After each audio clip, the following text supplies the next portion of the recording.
ഒരു ബോധതലത്തിലുള്ള എല്ലാ അറിവുകളും അനുഭവങ്ങളും ആ ബോധതലത്തിൻ്റെത് മാത്രമാണ്. അത് ശരിയോ തെറ്റോ എന്നറിയണമെങ്കിൽ, അതിൻ്റെ യുക്തി എന്താണെന്ന് മനസ്സിലാക്കണമെങ്കിൽ, അതിൻ്റെ സത്യം എന്താണെന്ന് ബോധ്യപ്പെടണമെങ്കിൽ തീർച്ചയായും നാം അടുത്ത ബോധതലത്തിലേക്ക് ഉണരേണ്ടതാണ്. ഉണരാതെ മറ്റു മാർഗമില്ല. അങ്ങനെ ഉണരാൻ കൂട്ടാക്കാതെ നാം ഒരേ ബോധതലത്തിൽ ഇരുന്നു കൊണ്ട് നാം അതിനെ വിശദീകരിക്കാൻ ശ്രമിച്ചാൽ നാം ഒരിടത്തും എത്തുകയില്ല എന്ന് വ്യക്തമാണ്.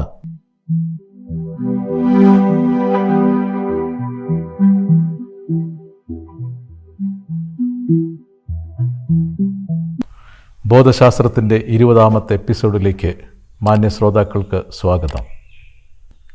വെറും ശൂന്യതയായ ബോധം അഥവാ സാക്ഷി അഥവാ ദൈവത്തിൻ്റെ അഥവാ സത്യത്തിൻ്റെ പ്രതിബിംബമായ ആത്മാവ് എന്തുകൊണ്ടാണ് നിരീക്ഷകനായ ഗോപാലനായി താഴ്ന്ന ബോധത്തിൽ ജനിക്കുന്നത്? എന്തുകൊണ്ട് ഞാനെന്ന അഹങ്കാരത്തിന് ബുദ്ധൻ്റെ ബോധതലത്തിൽ ജനിക്കാൻ കഴിയാതിരുന്നത്? ഇതാണ് നമ്മുടെ ചോദ്യം. ഈ ചോദ്യത്തിൻ്റെ ഉത്തരമാണ് ഈ എപ്പിസോഡിൽ നൽകാൻ ആഗ്രഹിക്കുന്നത്. ഞാനെന്ന അഹങ്കാരം വെറും ശൂന്യതയാണ്. അത് ബോധമാണ്. അത് സത്യത്തിൻ്റെ പ്രതിബിംബമാണ്. നമുക്കറിയാം, പ്രതിബിംബം ബിംബത്തിൻ്റെ ചില പ്രത്യേകതകളെ ഇൻവേഴ്സായി അഥവാ ഓപ്പോസിറ്റായി നൽകുന്നു എന്നതാണ് പ്രതിബിംബത്തിൻ്റെ ഏറ്റവും വലിയ പ്രത്യേകത. അങ്ങനെ പ്രതിബിംബം ഖണ്ഡചലന വികാരങ്ങളായി മാറുകയും പരമാനന്ദത്തെ ദുഃഖവും വേദനയുമായി മാറ്റുകയും ചെയ്യുന്നു. അപ്പോൾ ഞാനെന്ന ശൂന്യതയ്ക്ക്, ഞാനെന്ന അഹംഭാവത്തിൻ്റെ ബോധത്തിന് ഇത് വ്യക്തമായി അറിയാം. അഖണ്ഡമായതിനെ ഖണ്ഡമാക്കണമെങ്കിൽ, ചലിക്കാത്തതിനെ ചലിപ്പിക്കണമെങ്കിൽ, വികാരങ്ങളൊന്നുമില്ലാത്തതിനെ വികാരങ്ങളിൽ കൊണ്ടുവരുന്നതിന് തീർച്ചയായും ഒരു ഒബ്ജക്റ്റ് ആവശ്യമുണ്ട്, ഒരു വസ്തു ആവശ്യമുണ്ട്. വസ്തുവില്ലാതെ ചലനം സാധ്യമല്ല, ഖണ്ഡത സാധ്യമല്ല. അതുകൊണ്ട് ആ ശൂന്യതയായ ബോധം സങ്കല്പങ്ങൾ കൊണ്ട് ഒരു പ്രപഞ്ചത്തെ സൃഷ്ടിച്ചു. ആ പ്രപഞ്ചം സ്വയം പരിണമിക്കുന്ന രീതിയിലാണ് അതിൻ്റെ സങ്കല്പം ഉണ്ടായത്. അങ്ങനെ പ്രപഞ്ചം ഒന്നിൽ നിന്ന് തുടങ്ങി അനേകമായി മാറുകയാണ് ചെയ്യുന്നത് പരിണാമത്തിലൂടെ. ഈ പരിണാമ കാലഘട്ടത്തിൽ നാം കാണുന്നു, ആദ്യം പ്രപഞ്ചമുണ്ടായി, സൂര്യനുണ്ടായി, ഭൂമിയുണ്ടായി, ഭൂമിയിൽ ജീവജാലങ്ങൾക്ക് വാസയോഗ്യമായ അന്തരീക്ഷമുണ്ടായി. അങ്ങനെ ജീവജാലങ്ങൾ സാവധാനം പരിണമിക്കാൻ തുടങ്ങി. അങ്ങനെ ഭൂമിയിൽ സസ്യങ്ങളുണ്ടായപ്പോൾ അവയ്ക്ക് സ്വയം ആഹാരമുണ്ടാക്കി നിലനിൽക്കാൻ കഴിഞ്ഞു. അങ്ങനെ സസ്യങ്ങളിൽ നിന്നും ജീവൻ ചലിക്കുന്ന ജീവജാലങ്ങളായി പരിണമിച്ചപ്പോൾ ഈ ജീവജാലങ്ങളെല്ലാം തന്നെ പരസ്പരം കൊന്നുതിന്ന് ജീവിക്കുന്ന, അല്ലെങ്കിൽ ഒരു ജീവി മറ്റൊരു ജീവിയെ ആഹാരമാക്കി ജീവിക്കുന്ന ഹിംസയിൽ പരിണാമം മുന്നിലേക്ക് പോയി. അങ്ങനെ അവസാനം മനുഷ്യനെന്ന ദേഹം രൂപം കൊള്ളുന്നു. ഈ മനുഷ്യൻ്റെ ബുദ്ധിയിലാണ് ബോധം ഗോപാലൻ എന്ന നിരീക്ഷകനായി പ്രത്യക്ഷപ്പെടുന്നത്, അല്ലെങ്കിൽ ലിങ്ക് ചെയ്യപ്പെടുന്നത്. അങ്ങനെ ശൂന്യതയായ അഹംബോധം ഗോപാലനായ അഹങ്കാരമായിട്ട് പ്രത്യക്ഷപ്പെടുന്നു. ഈ അഹങ്കാരം ഞാനെന്ന് സൂചിപ്പിക്കുന്നത് ഗോപാലനെ തൊട്ടുകൊണ്ടാണ്, ഗോപാലൻ്റെ ശരീരത്തെ തൊട്ടുകൊണ്ടാണ് ഇത് ഞാനാണ്, ഇത് ഞാനാണ് എന്ന് പറഞ്ഞുകൊണ്ടിരിക്കുന്നത്. അങ്ങനെ ശൂന്യതയായ ബോധം, ഒന്നുമല്ലാതായിരുന്ന ബോധം ഇപ്പോൾ ഗോപാലൻ എന്ന നിരീക്ഷകനായി ജാഗ്രതെന്ന താഴ്ന്ന ബോധതലത്തിൽ ഉണർന്നിരിക്കുന്നു. അങ്ങനെ ഗോപാലൻ എന്ന വ്യക്തിബോധം അഖണ്ഡതയെ ഖണ്ഡിച്ചു ഒരു വ്യക്തിബോധമായി മാറി. നിശ്ചലതയെ അത് ചലനമാക്കി മാറ്റി. നിസ്സംഗതയെ വിഭജിച്ച് ആയിരക്കണക്കിന് വികാരങ്ങളുണ്ടാക്കി. എന്നാൽ ഈ ബോധം, ഈ ഞാനെന്ന അഹങ്കാരം ഒരു കാര്യം തിരിച്ചറിഞ്ഞു.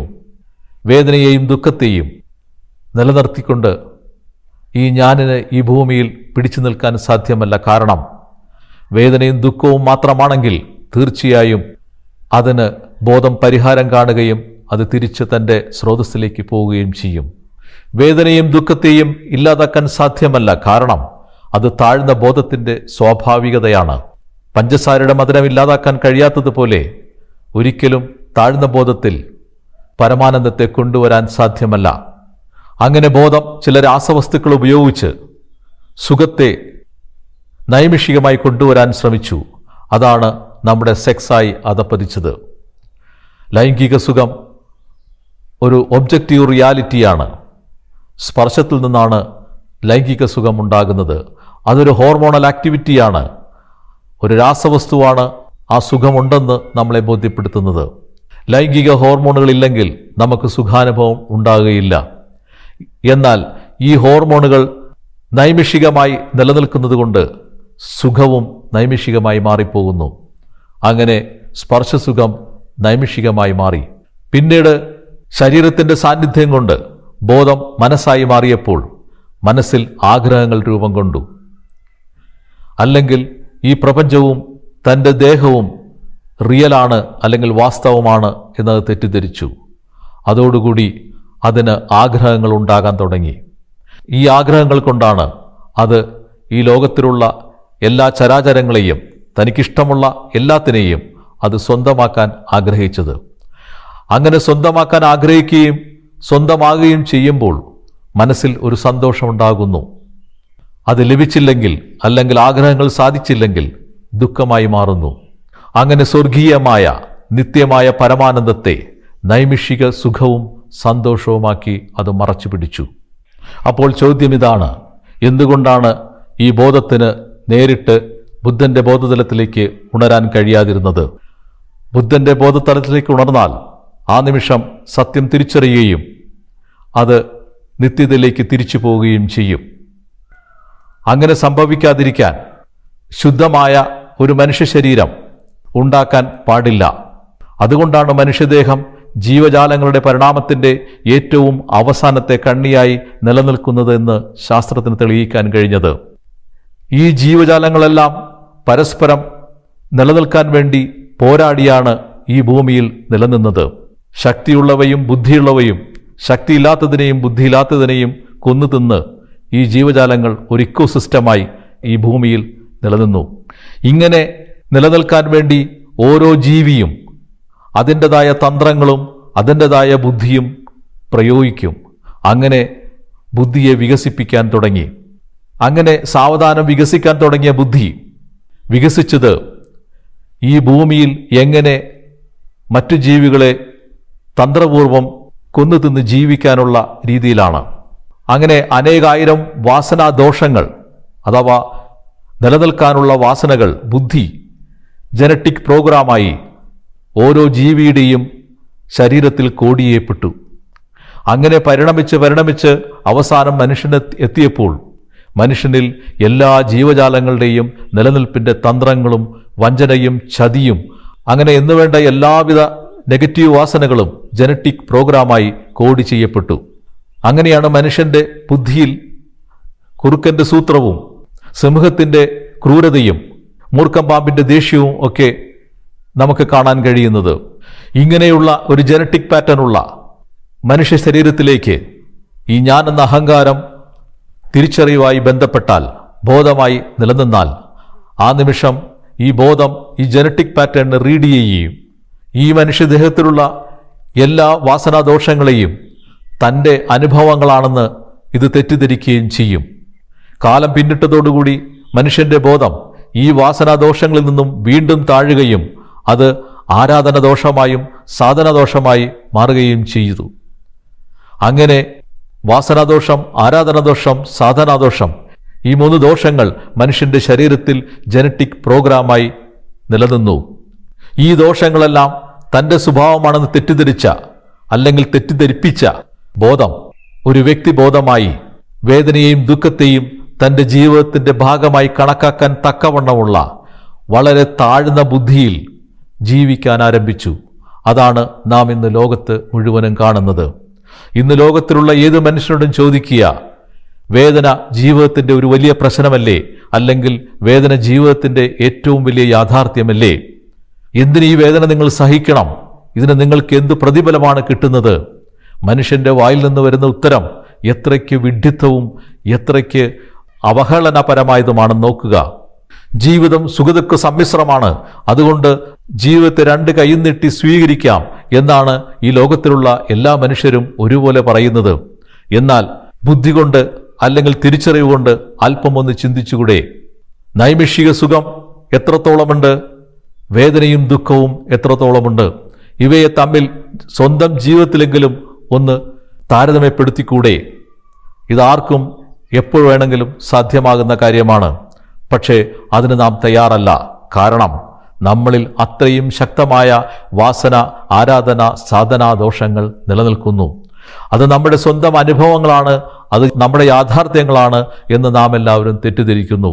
അതോടുകൂടി നാം സുഖദുഃഖങ്ങളെ തമ്മിൽ താരതമ്യം ചെയ്യാൻ തയ്യാറാകുന്നില്ല. 1% പോലും ലൈംഗിക സുഖവും അല്ലെങ്കിൽ മാനസിക സന്തോഷവും ഉള്ളതായി നമുക്ക് തെളിയിക്കാൻ സാധ്യമല്ല.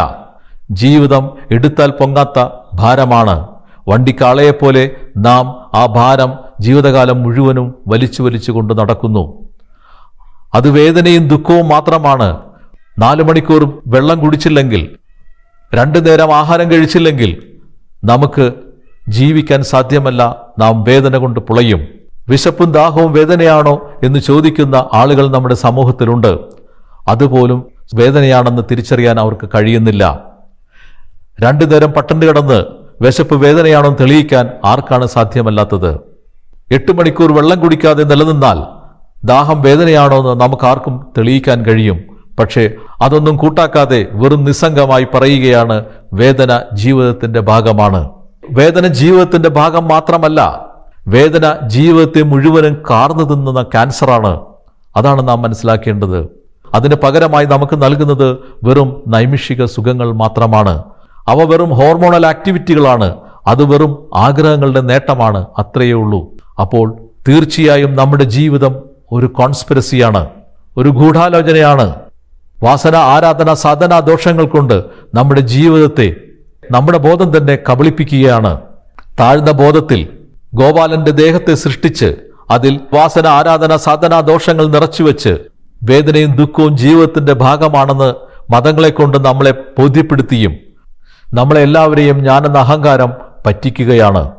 അങ്ങനെ ശൂന്യതയായ ബോധം, ശൂന്യതയായ സാക്ഷി അഥവാ ഞാനെന്ന അഹംഭാവം തികഞ്ഞ അറിവോടെ, വ്യക്തമായ ധാരണയോടെയാണ് ഗോപാലൻ എന്ന ജാഗ്രത്തിലെ നിരീക്ഷകനായി പ്രത്യക്ഷപ്പെട്ടത്. ഞാനെന്ന സാക്ഷി ഗോപാലൻ എന്ന നിരീക്ഷകനായി ഉണരുമ്പോൾ ആ നിരീക്ഷകൻ ഒരു കാരണവശാലും ബുദ്ധന്റെ ബോധത്തിലേക്ക് ഉണരാതിരിക്കാൻ രണ്ടാമതൊരു കാരണം കൂടിയുണ്ട്. ഗോപാലൻ എന്ന നിരീക്ഷകനിൽ സ്വാഭാവികമായി വന്നു ചേരുന്ന ബോധത്തിന്റെ 2 പ്രത്യേകതകളാണ് തിരിച്ചറിവും ഫ്രീവില്ലും അഥവാ സ്വതന്ത്രമായ ഇച്ഛയും. ഇനി നമുക്ക് ഗോപാലന്റെ ജനനം എങ്ങനെയാണ് നടക്കുന്നതെന്ന് നോക്കാം. ഭ്രമം, വിഭ്രമം, മതിഭ്രമം എന്നീ ബോധതലങ്ങളിൽ വിഭ്രമം എന്ന ബോധതലത്തിലേക്കാണ് ഈ സാക്ഷി എന്ന നിരീക്ഷകൻ അഥവാ സാക്ഷി എന്ന അഹങ്കാരം അഥവാ സാക്ഷി എന്ന പ്രതിബിംബം ജനിക്കുന്നത്.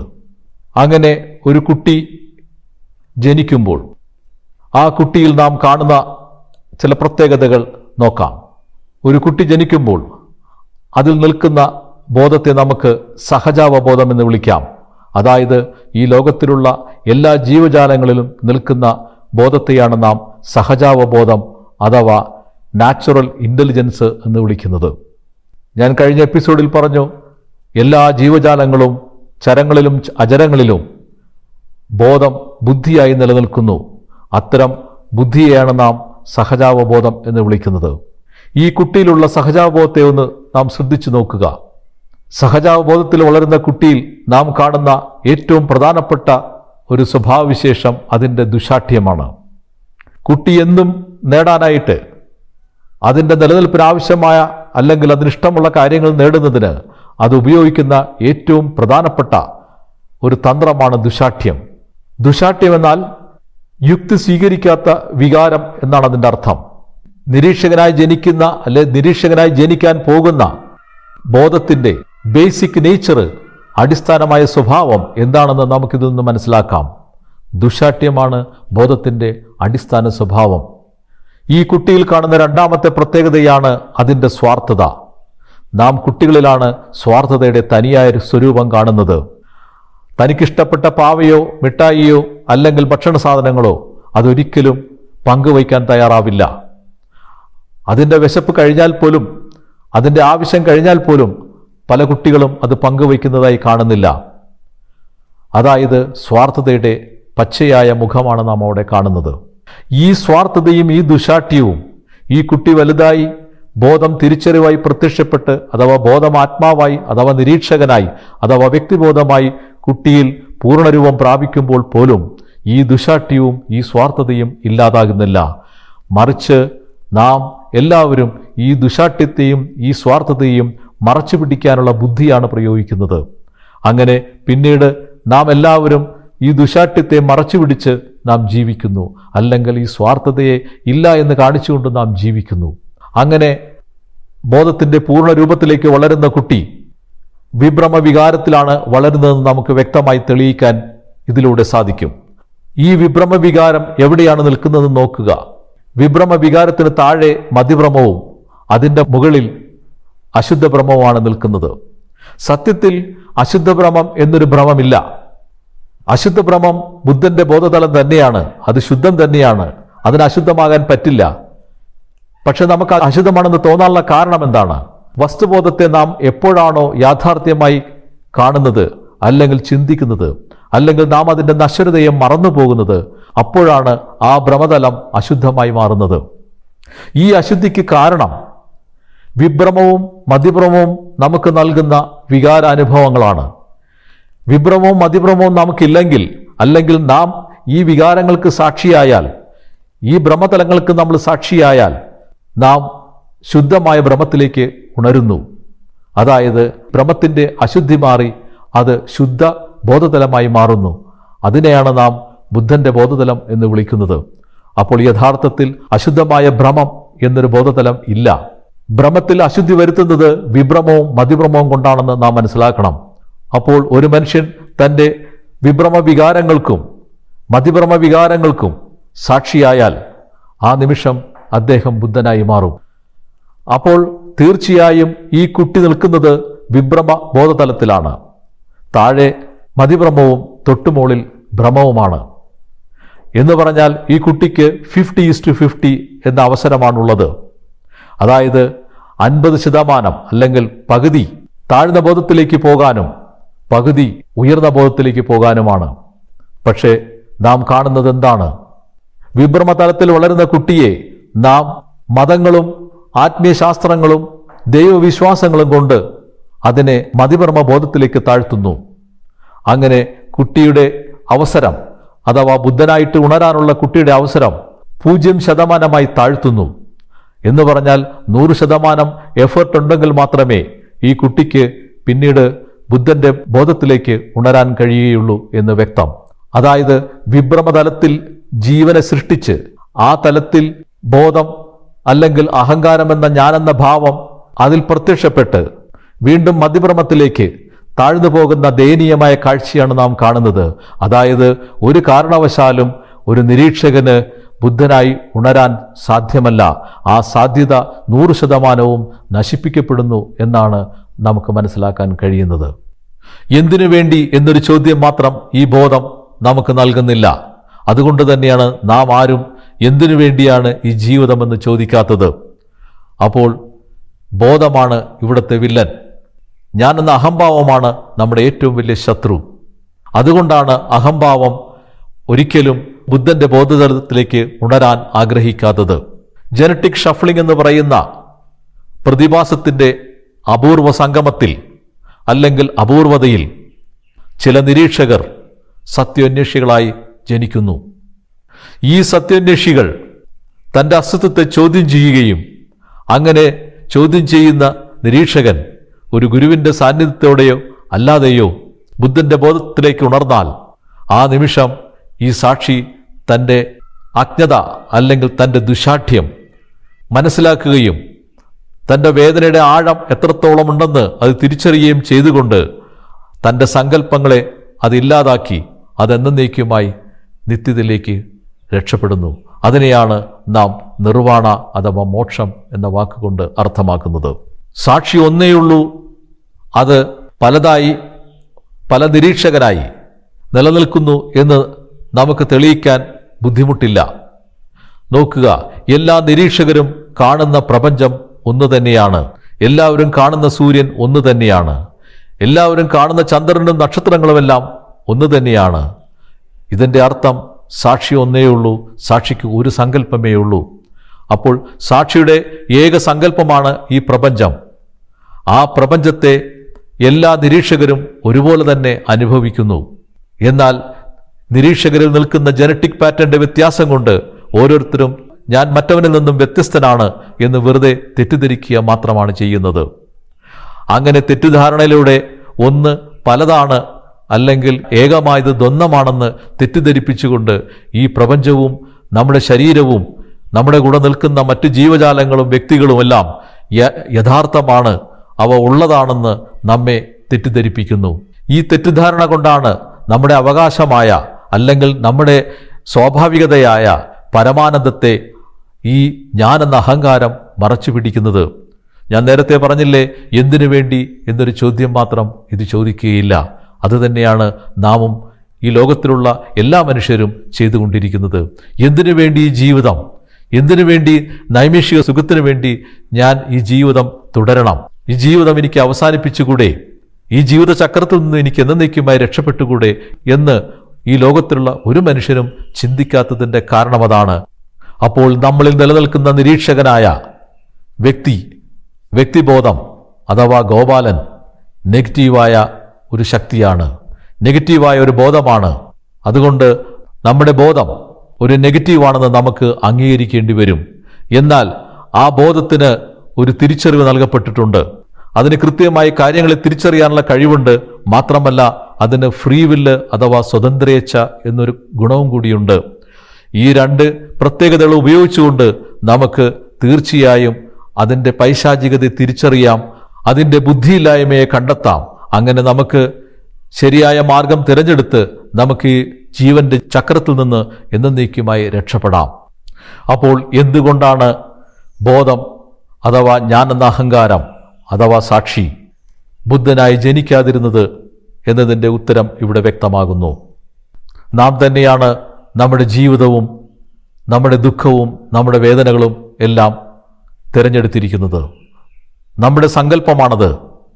എന്നാൽ ഇത് നമ്മുടെ സങ്കല്പമാണെന്ന് നമുക്കൊരിക്കലും അനുഭവമാകുകയില്ല. നമുക്ക് അത് നമ്മുടെ സങ്കല്പമാണെന്ന് തെളിയിക്കാൻ യുക്തി കൊണ്ട് കഴിഞ്ഞാലും നമുക്കൊരിക്കലും ഇത് അനുഭവമായി വരില്ല.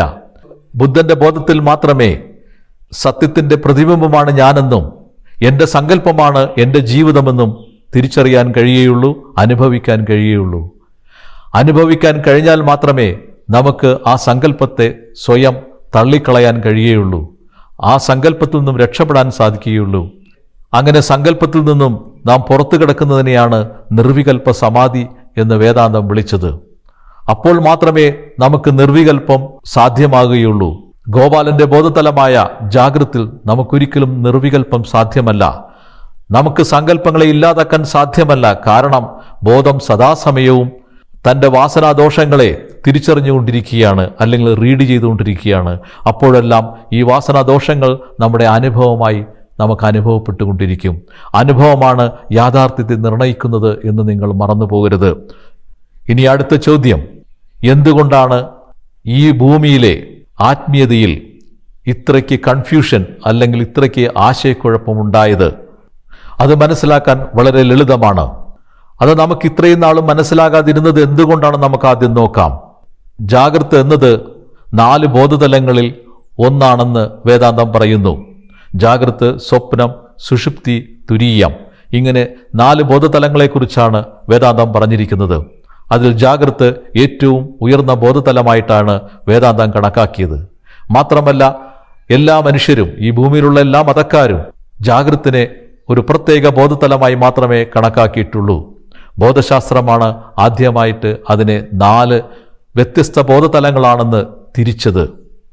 ബുദ്ധന്റെ ബോധതലം, അശുദ്ധ ബോധതലം, വിഭ്രമ ബോധതലം, മതിഭ്രമ ബോധതലം, ഇങ്ങനെ 4 ബോധതലങ്ങളായിട്ട് ബോധശാസ്ത്രം അതിനെ തിരിച്ചതുകൊണ്ടാണ് നമുക്ക് ഈ കൺഫ്യൂഷൻ ഒഴിവാക്കാൻ കഴിയുന്നത്.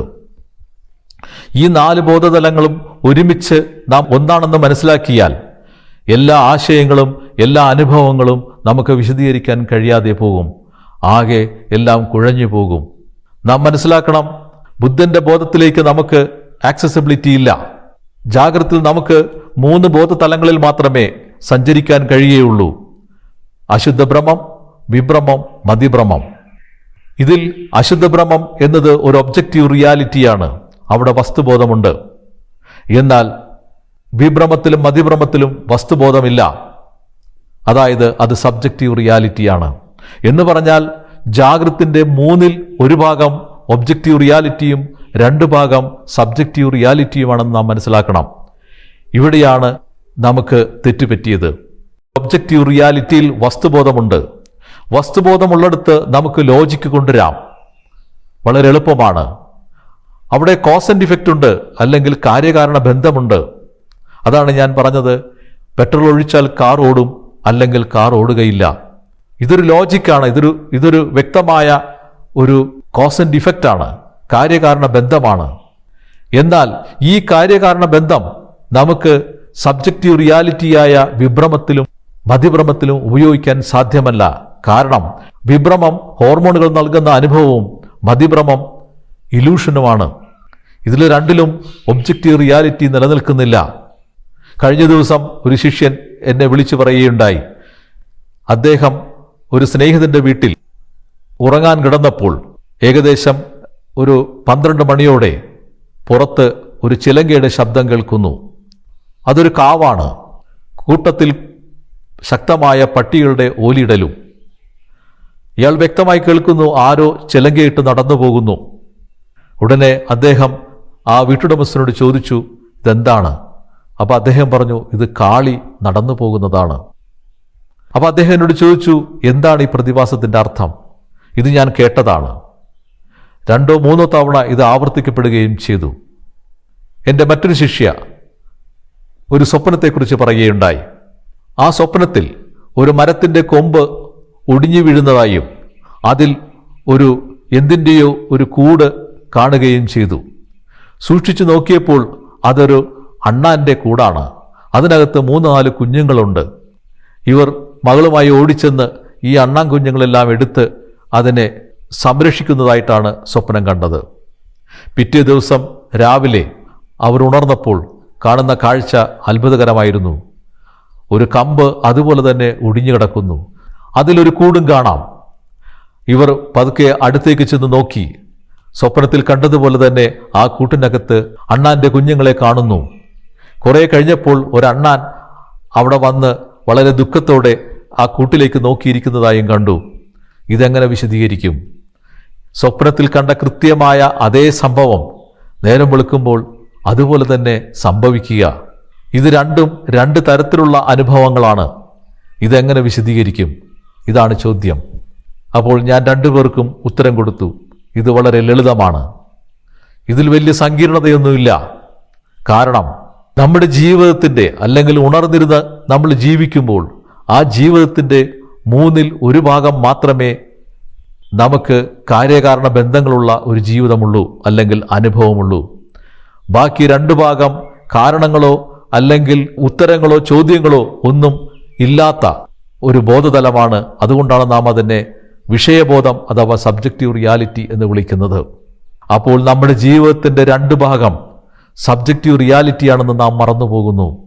ഭൗതികശാസ്ത്രവും ജീവശാസ്ത്രവും ആത്മീയശാസ്ത്രവും ഇവയെല്ലാം തന്നെ ജാഗ്രതയിലെ അനുഭവങ്ങളെ വിശദീകരിക്കാനാണ് ശ്രമിക്കുന്നത്. എന്നാൽ ഈ ജാഗ്രത എന്ന ബോധതലം, അതിൻ്റെ ഉത്ഭവം, അതിൻ്റെ അന്ത്യം എല്ലാം തനിയെ ഉണ്ടായി നിലനിന്ന് മറയുന്നതിൻ്റെ രഹസ്യം ആദ്യം കണ്ടുപിടിക്കാതെ, അതിലേക്ക് എത്തി നോക്കാതെ, അതിൻ്റെ അർത്ഥം മനസ്സിലാക്കാതെ ഇടയ്ക്ക് നിൽക്കുന്ന അനുഭവങ്ങളുടെ മാത്രം അർത്ഥവും അതിൻ്റെ യുക്തിയും കണ്ടെത്താൻ ശ്രമിക്കുന്നത് എത്രത്തോളം വിഡ്ഢിത്തമാണെന്ന് നാം മനസ്സിലാക്കണം. ഒരു സ്വപ്നത്തിലിരുന്നു കൊണ്ട് ആ സ്വപ്നത്തെ നാം വിശദീകരിക്കാൻ ശ്രമിച്ചാൽ അത് ഒരു കാലത്തും ഒരിക്കലും അത് സാധ്യമല്ല എന്ന് നമുക്ക് എളുപ്പത്തിൽ കണ്ടുപിടിക്കാവുന്നതാണ്. 2/3 ഭാഗം ബോധതലത്തിൽ നമുക്ക് ഒരു കാരണവശാലും യുക്തി പ്രയോഗിക്കാൻ സാധ്യമല്ല. എന്നിട്ടും നാം അത് മനസ്സിലാക്കാതെ ഭ്രമത്തിന്റെ യുക്തി നാം എല്ലായിടത്തും പ്രയോഗിക്കാൻ ശ്രമിക്കുന്നു. അങ്ങനെ ആത്മീയതയും ഭൗതികതയും നാം കൂട്ടിക്കുഴക്കുന്നു. അങ്ങനെ ഈ 2 ബോധതലവും ഒരു സ്വപ്നമാണെന്ന് മനസ്സിലാക്കാതെ ആ സ്വപ്നത്തിന്റെ അർത്ഥമെന്തെന്ന് മനസ്സിലാക്കാതെ ആ സ്വപ്നത്തിൽ നിന്നും ഉണരാനുള്ള മാർഗം നോക്കാതെ നാം അതിൽ ഉത്തരം കണ്ടെത്താൻ ശ്രമിച്ചാൽ അതിനോളം വിഡ്ഢിത്തം മറ്റെന്താണുള്ളത്? ഇതാണ് ബോധശാസ്ത്രം ഉയർത്തിക്കാണിക്കാൻ ശ്രമിക്കുന്ന ഏറ്റവും വലിയ ആശയം. ഒരു ബോധതലത്തിലുള്ള എല്ലാ അറിവുകളും അനുഭവങ്ങളും ആ ബോധതലത്തിൻ്റെത് മാത്രമാണ്. അത് ശരിയോ തെറ്റോ എന്നറിയണമെങ്കിൽ, അതിൻ്റെ യുക്തി എന്താണെന്ന് മനസ്സിലാക്കണമെങ്കിൽ, അതിൻ്റെ സത്യം എന്താണെന്ന് ബോധ്യപ്പെടണമെങ്കിൽ തീർച്ചയായും നാം അടുത്ത ബോധതലത്തിലേക്ക് ഉണരേണ്ടതാണ്. ഉണരാതെ മറ്റു മാർഗമില്ല. അങ്ങനെ ഉണരാൻ കൂട്ടാക്കാതെ നാം ഒരേ ബോധതലത്തിൽ ഇരുന്നു കൊണ്ട് നാം അതിനെ വിശദീകരിക്കാൻ ശ്രമിച്ചാൽ നാം ഒരിടത്തും എത്തുകയില്ല എന്ന് വ്യക്തമാണ്. ഇനി ഇത് മൂന്നും കൂടി കൂട്ടിച്ചേർത്താൽ, ഈ സബ്ജക്റ്റീവിനെയും ഒബ്ജക്റ്റീവിനെയും കൂടി നമ്മൾ കൂട്ടിച്ചേർത്താൽ ഇത് മൊത്തം ഒരു സ്വപ്നത്തിന് സമാനമാണ്. എല്ലാം തനിയെ ഉണ്ടായി നിലനിന്ന് മറയുന്നു. എന്തെങ്കിലും ഒരു വസ്തു തനിയെ ഉണ്ടായി നിലനിന്ന് മറഞ്ഞാൽ അവിടെ ഒരു സൃഷ്ടികർത്താവോ അല്ലെങ്കിൽ അവിടെ ഒരു ദൈവമോ ഇല്ല. കാരണം അതിനെല്ലാം സ്വയം ഉണ്ടായി നിലനിന്ന് മറയാനുള്ള കഴിവുണ്ട്. അങ്ങനെ സ്വയം ഉണ്ടായി നിലനിന്ന് മറഞ്ഞാൽ അതിനെ നമുക്ക് ശാസ്ത്രീയമായിട്ട് പ്രൊജക്ഷൻ അഥവാ പ്രക്ഷേപണം എന്ന് വിളിക്കാം. കാര്യം അത് പ്രക്ഷേപണത്തിൻ്റെ സ്വഭാവമാണ്. പ്രക്ഷേപണമാണ് സ്വയം ഉണ്ടായി നിലനിന്ന് മറയുന്നത്. അല്ലാതെ സൃഷ്ടിക്കൊരിക്കലും സ്വയം ഉണ്ടായി നിലനിന്ന് മറയാൻ സാധ്യമല്ല. സൃഷ്ടി എന്ന് പറയുന്നത് യാഥാർത്ഥ്യമാണ്. ഇപ്പോൾ ഒരമ്മ ഒരു കുട്ടിയെ പ്രസവിക്കുന്നു, അത് യാഥാർത്ഥ്യമാണ്, അത് സൃഷ്ടിയാണ്. അമ്മയെപ്പോലെ ഒരു ജീവൻ പുറത്തേക്ക് വരുന്നു. അതുപോലെയല്ല പ്രപഞ്ച സൃഷ്ടി. പ്രപഞ്ച സൃഷ്ടിക്ക് നമുക്ക് കാരണം കണ്ടെത്താൻ സാധ്യമല്ല. കാരണം അത് സ്വയം ഉണ്ടായി നിലനിന്ന് മറയുന്നതാണ്. അത് സ്വപ്നത്തിന് സമാനമാണ്. നമ്മുടെ സ്വപ്നവും അങ്ങനെ തന്നെയാണ്. എന്താണ് സ്വപ്നം കാണേണ്ടതെന്ന് നമുക്ക് ഒരിക്കലും തീരുമാനിക്കാൻ കഴിയുകയില്ല. നമുക്കിഷ്ടമുള്ള സ്വപ്നങ്ങളല്ല നാം കാണുന്നത്.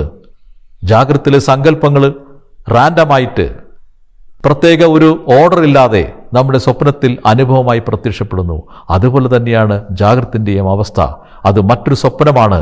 ഈ സ്വപ്നത്തിൽ രണ്ട് റിയാലിറ്റികൾ നിലനിൽക്കുന്നു മാത്രമേ ഉള്ളൂ, ഒബ്ജക്റ്റീവ് ആൻഡ് സബ്ജക്റ്റീവ്. ഈ രണ്ട് റിയാലിറ്റിയിലാണ് ഈ ജാഗ്രത എന്ന സ്വപ്നം നിലനിൽക്കുന്നത്. ആ സ്വപ്നത്തിനകത്ത് കാണുന്ന മറ്റു രണ്ട് സ്വപ്നങ്ങളാണ് ഞാൻ നേരത്തെ പറഞ്ഞത്. നമ്മളാരും സ്വപ്നത്തിൽ നിന്ന് ഉണർന്നു കഴിഞ്ഞാൽ ഈ സ്വപ്നത്തിൽ എന്തുകൊണ്ടാണ് ഇങ്ങനെയൊക്കെ സംഭവിച്ചത് എന്ന് ചോദിക്കാറില്ല. കാരണം സ്വപ്നം സ്വപ്നമാണ്, അത് യാഥാർത്ഥ്യമല്ല. അത് നമുക്ക് എല്ലാവർക്കും അറിയാം. ഒരു സ്വപ്നം സ്വപ്നമാണ്, അത് യാഥാർത്ഥ്യമല്ല എന്ന് നമ്മൾ തീരുമാനിക്കണമെങ്കിൽ ആ സ്വപ്നത്തിൽ നിന്ന് നമ്മൾ അതിൻ്റെ ഉയർന്ന ബോധത്തിലേക്ക് ഉണരണം.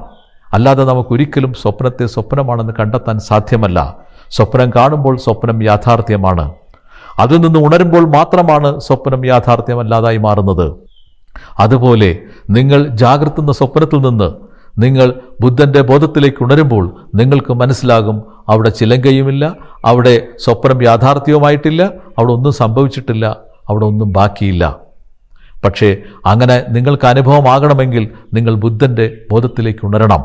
ഒരു ബോധതലത്തിൽ ഇരുന്നു കൊണ്ട് അതിലെ പ്രതിഭാസങ്ങളെ വിശദീകരിക്കാനോ അതിലെ പ്രതിഭാസങ്ങളുടെ മൂലകാരണം അബ്സല്യൂട്ട് റിയാലിറ്റി കണ്ടെത്താനോ നമുക്ക് സാധ്യമല്ല. അതാണ് നാം ആദ്യം മനസ്സിലാക്കേണ്ടത്. അപ്പോൾ 2/3 ഭാഗം സബ്ജക്റ്റീവ് റിയാലിറ്റിയിൽ ജീവിക്കുന്ന നാം ചോദിക്കുകയാണ്, ഈ സ്വപ്നം യാഥാർത്ഥ്യമല്ലേ? ഇത് എങ്ങനെ സംഭവിക്കുന്നു? ഇതിൻ്റെ കാരണം എന്താണ്? നേരത്തെ ഞാൻ പറഞ്ഞില്ലേ, സ്വപ്നങ്ങൾക്ക് കാരണം കൊണ്ടുവരിക സാധ്യമല്ല. സ്വപ്നം സ്വപ്നമാണ്, നമുക്കത് വിശദീകരിക്കാൻ സാധ്യമല്ല. അപ്പോൾ നമ്മുടെ സബ്ജക്റ്റീവ് റിയാലിറ്റി സ്വപ്നത്തിലെ മറ്റൊരു സ്വപ്നമാണ്. അതാണ് ബോധശാസ്ത്രം പറയാൻ ശ്രമിക്കുന്നത്. അതുകൊണ്ടാണ് നാം ഇതിനെയെല്ലാം വിശദീകരിക്കാൻ വേണ്ടി മതിഭ്രമത്തെയും വിഭ്രമത്തെയും കൂട്ടുപിടിക്കുന്നത്. നമുക്കറിയാം, നമ്മുടെ ആത്മീയതയിൽ നമുക്ക് ദൈവമുണ്ട്, പിശാചുണ്ട്. ദൈവം സൃഷ്ടികർത്താവ്, പിശാച് അതിനെതിരായിട്ടുള്ള ഒരു ശക്തി. ഇങ്ങനെയാണ് നാം നമ്മുടെ ആത്മീയതയിൽ മനസ്സിലാക്കുന്നത്. ഇതെല്ലാം നാം സങ്കല്പിച്ചുണ്ടാക്കുന്ന ശക്തികളും അനുഭവങ്ങളുമാണ്. എന്തും നമുക്ക് സങ്കല്പിച്ച് നമുക്ക് അനുഭവിക്കാം. അതാണ് ബോധത്തിൻ്റെ ഏറ്റവും വലിയ പ്രത്യേകത. ഇത് നിങ്ങൾ ഒരിക്കലും മറക്കരുത്. ബോധത്തിൽ നമുക്ക് എന്തും സങ്കല്പിച്ച് അനുഭവമാക്കാം. ജാഗ്രത എന്ന ബോധത്തിൽ നമുക്ക് എന്തും സങ്കല്പിച്ച് നമുക്ക് വ്യക്തമായി നമുക്ക് അതിനെ റിയാലിറ്റിയാണെന്ന് അനുഭവിക്കാൻ കഴിയും. അങ്ങനെ വസ്തുബോധത്തിൽ അഥവാ ഒബ്ജക്റ്റീവ് റിയാലിറ്റിയിൽ നാം സങ്കല്പങ്ങൾ കൊണ്ടുവന്ന് അതിനെ റിയാലിറ്റിയാക്കുന്നതിനെയാണ് നാം ശാസ്ത്രം അഥവാ സാങ്കേതിക വിദ്യകൾ അഥവാ ടെക്നോളജികൾ എന്ന് പറയുന്നത്. അത് നാം ജീവിതത്തിൻ്റെ സൗകര്യത്തിനായി ഉപയോഗിക്കുന്നു. അതുപോലെയാണ് സബ്ജക്റ്റീവ് റിയാലിറ്റിയായ വിഭ്രമത്തിലും നമുക്ക് സങ്കല്പങ്ങളെ കൊണ്ടുവരാം. നമുക്കതിനെ മെറ്റീരിയലൈസ് ചെയ്യാം, അത് സത്യമെന്ന് അനുഭവിക്കാം. അതുപോലെ തന്നെ നമുക്ക് മതിഭ്രമത്തിൽ സങ്കല്പങ്ങൾ കൊണ്ടുവരാം. പക്ഷേ വ്യത്യാസം എന്താണെന്ന് ചോദിച്ചാൽ, വിഭ്രമത്തിൽ രാസവസ്തുക്കൾ അഥവാ എൻസൈമുകൾ, ഹോർമോണുകൾ കൊണ്ടും മതിഭ്രമത്തിൽ ഇലൂഷൻ അഥവാ വെറും പടങ്ങൾ കൊണ്ടും നമ്മളെ ചില കാര്യങ്ങൾ സത്യമെന്ന് ബോധ്യപ്പെടുത്തും. അപ്പോൾ മതിഭ്രമത്തിൽ നമുക്ക് ദൈവസങ്കല്പങ്ങളെ കൊണ്ടുവരാം, പൈശാചിക സങ്കല്പങ്ങൾ കൊണ്ടുവരാം. അതെല്ലാം നമ്മൾക്ക് യാഥാർത്ഥ്യമാണെന്ന് അനുഭവിക്കാം. അതാണ് നമ്മുടെ ആത്മീയതയും ആഭിചാരവും.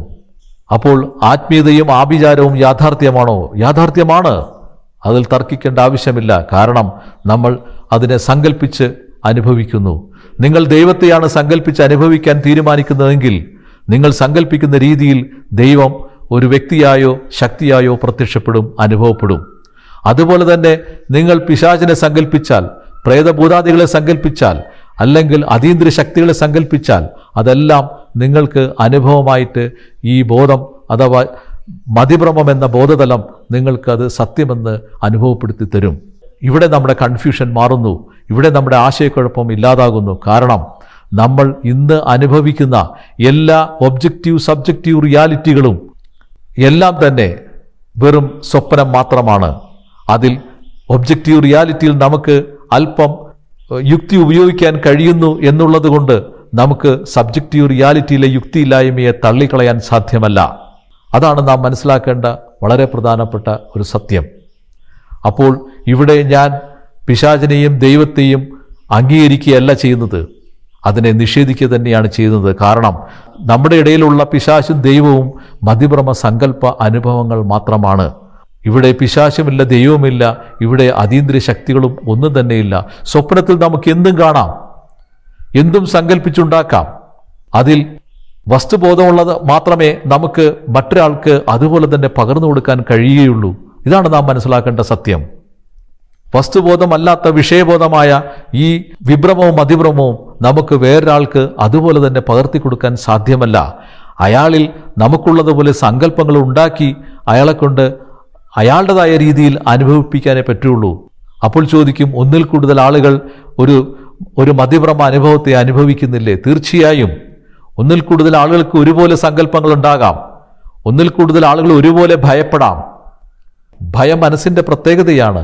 കാരണം ഭയം ശക്തമായ സങ്കല്പമാണ്.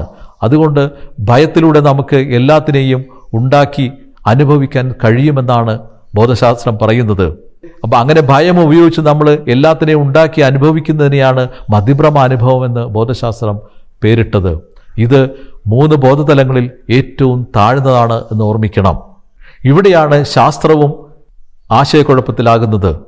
ശാസ്ത്രത്തിലും ഇതുപോലുള്ള പ്രതിഭാസങ്ങൾ ഇപ്പോൾ കണ്ടു തുടങ്ങിയിരിക്കുന്നു. അതാണ് നാം ക്വാണ്ടം ഫിസിക്സിൽ പഠിക്കുന്നത്. അവിടെയും പലപ്പോഴും പല പ്രതിഭാസങ്ങൾക്കും കാരണം കണ്ടെത്താൻ കഴിയുന്നില്ല. കാരണം നാം ആരും അതും ഒരു സങ്കല്പമാണെന്ന് ചിന്തിക്കുന്നില്ല. 3-1 ഒബ്ജക്റ്റീവ് റിയാലിറ്റിയായ നമ്മുടെ ലോകം അതും ഒരു സ്വപ്നമാണ് എന്ന് നാം പലപ്പോഴും മറന്നു പോകുന്നു. കാരണം അതും ഉണ്ടായി നിലനിന്ന് മറയുന്ന ഒന്നാണ് എന്ന് നാം മനസ്സിലാക്കണം. അപ്പോൾ നമുക്ക് ഒബ്ജക്റ്റീവ് റിയാലിറ്റിയിലെ കാര്യകാരണ ബന്ധവും സബ്ജക്റ്റീവ് റിയാലിറ്റിയിലെ കാര്യകാരണ ബന്ധമില്ലായ്മയും ഒരുമിച്ച് നമ്മൾ ആക്സെപ്റ്റ് ചെയ്താൽ, ഒരുമിച്ച് സ്വീകരിച്ചാൽ നമ്മുടെ എല്ലാ കൺഫ്യൂഷനും അതോടെ അവസാനിക്കും. അതായത് അനുഭവം അനുഭവിക്കുന്നവൻ്റെ മാത്രം പ്രശ്നമാണ്, അതൊരു സമൂഹത്തിൻ്റെ പ്രശ്നമല്ല. ഒരു സമൂഹത്തിൻ്റെ പ്രശ്നമാകാൻ കഴിയുന്നത് ഒബ്ജക്റ്റീവ് റിയാലിറ്റിക്ക് മാത്രമാണ്. സബ്ജക്റ്റീവ് റിയാലിറ്റി ഒരു വ്യക്തിയുടെ പ്രശ്നമാണ്. അപ്പോൾ മതം ഒരു വ്യക്തിയുടെ പ്രശ്നമാണ്. ഒരു വ്യക്തിയിലാണ് മതം അനുഭവങ്ങൾ സൃഷ്ടിക്കുന്നത്. അതുകൊണ്ടാണ് എല്ലാവരും മതവിശ്വാസികളാകാത്തത്. വളരെ താഴ്ന്ന ബോധമുള്ളവരാണ് മതവിശ്വാസികളായി അധപ്പതിക്കുന്നത്. നമ്മുടെ മതം മതിഭ്രമ അനുഭവമാണെന്ന് ഇതിൽ കൂടുതൽ തെളിവിൻ്റെ ആവശ്യമില്ല. ഇതിനെ നമുക്ക് നിഷേധിക്കാനും സാധ്യമല്ല. ഈ കഴിഞ്ഞ 20 എപ്പിസോഡുകളിലൂടെ നിങ്ങളോട് ഞാൻ പങ്കുവയ്ക്കാൻ ആഗ്രഹിച്ച ഒരേ ഒരു ആശയം, ഒരു ബോധതലത്തിൽ നിന്നും മറ്റൊരു ബോധതലത്തിലേക്ക് നിങ്ങൾക്ക് ഉണരാൻ ശാസ്ത്രീയമായി കഴിയും എന്നത് മാത്രമാണ്. ജാഗ്രത എന്ന ബോധത്തിൽ നിന്ന് നിങ്ങൾക്ക് അതിനേക്കാൾ ഉയരത്തിലുള്ള ബുദ്ധൻ്റെ ബോധത്തിലേക്ക് നിങ്ങൾക്ക് ഉണരാൻ കഴിയും എന്നതാണ് ബോധശാസ്ത്രം നൽകുന്ന ഏറ്റവും വലിയ വാഗ്ദാനം.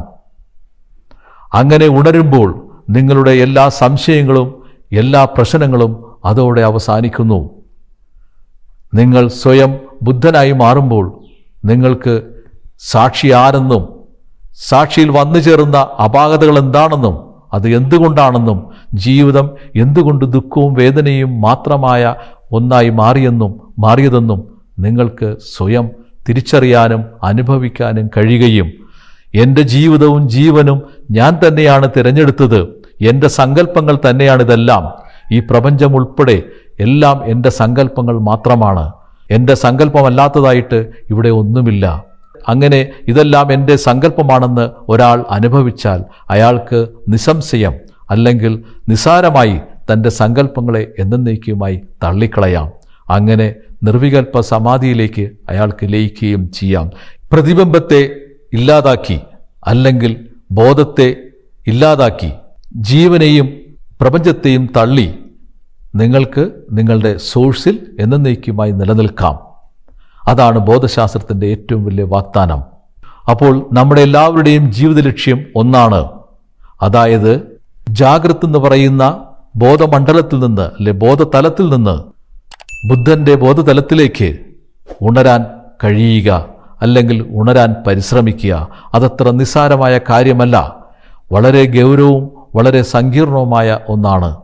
നമുക്ക് ജാഗ്രത്തിൽ 3 ബോധതലത്തിൽ നമുക്ക് ജീവിക്കാം: അശുദ്ധ ഭ്രമം, വിഭ്രമം, മതിഭ്രമം. എന്നാൽ ഒരു കാരണവശാലും നമുക്ക് ബുദ്ധൻ്റെ ബോധത്തിലേക്ക് ഉണരാൻ സാധ്യമല്ല. 6 ബോധതലങ്ങളിൽ 5 എണ്ണത്തിൽ നമുക്ക് യഥേഷ്ടം സഞ്ചരിക്കാം. അതിന് നമ്മുടെ ബോധത്തിൻ്റെ അനുവാദം വേണ്ട. അതെല്ലാം തനിയെ നടക്കുന്ന പ്രതിഭാസമാണ്. എന്നാൽ 6ാമത്തെ ബോധതലമായ ബുദ്ധൻ്റെ ബോധതലത്തിലേക്ക് നമുക്കൊരിക്കലും അങ്ങനെ തനിയെ ഉണരാൻ സാധ്യമല്ല. ഇവിടെയാണ് പ്രശ്നം കിടക്കുന്നത്. ഈ ബോധതലത്തിലേക്ക് നമുക്ക് ഒരു ശാസ്ത്രീയ മാർഗത്തിലൂടെ മാത്രമേ ഉണരാൻ കഴിയുകയുള്ളൂ. അതാണ് ഈ 20 എപ്പിസോഡുകളിലൂടെ ഞാൻ വ്യക്തമാക്കാൻ ശ്രമിച്ചത്. അപ്പോൾ ഈ സീസൺ ഇതോടുകൂടി ഇവിടെ അവസാനിക്കുന്നു. ഇനി എങ്ങനെയാണ് താഴ്ന്ന ബോധതലമായ ജാഗ്രത്തിൽ നിന്നും ബുദ്ധൻ്റെ ബോധത്തിലേക്ക് നമുക്ക് ശാസ്ത്രീയമായി ബോധശാസ്ത്രം ഉപയോഗിച്ചുകൊണ്ട് നമുക്ക് എങ്ങനെ ഉണരാമെന്നതിൻ്റെ ഉത്തരവുമായി നമുക്ക് അടുത്ത സീസണിൽ കാണാം. നന്ദി, നമസ്കാരം.